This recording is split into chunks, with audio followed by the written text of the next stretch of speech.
Cette vidéo vous présente les précautions et mesures à prendre pour éviter d'attraper et de propager le nouveau coronavirus. Les symptômes ressemblent à ça.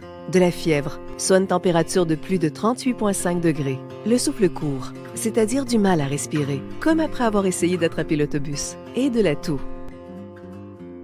Les symptômes peuvent être légers, similaires à un rhume, ou plus sévères, comme ceux d'une pneumonie.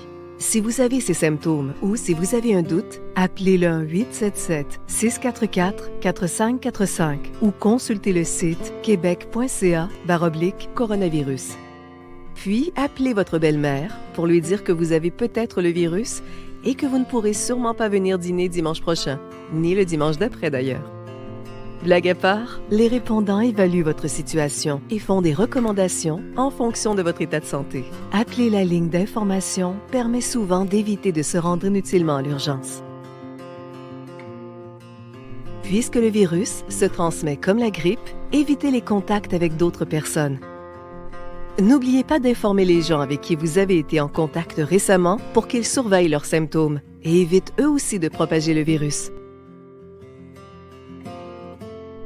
Comme on peut être contagieux sans présenter de symptômes, prenez vos précautions. Éternuez et toussez dans votre coude pour éviter de mettre des microbes sur votre main. Évitez les foules. Évitez de vous toucher les yeux, la bouche ou le nez, car les germes entrent plus facilement par là. Au bureau comme à la maison, désinfectez les surfaces utilisées quotidiennement comme les poignées de porte et les interrupteurs. Pensez à nettoyer votre cellulaire et les télécommandes. Lavez-vous les mains et les poignets souvent avec du savon pendant 20 secondes.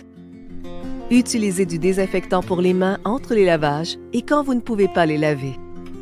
Et considérez le télétravail si c'est possible. Bref, que du bon sens pour combattre le coronavirus et les virus de manière générale. Se protéger et protéger les autres.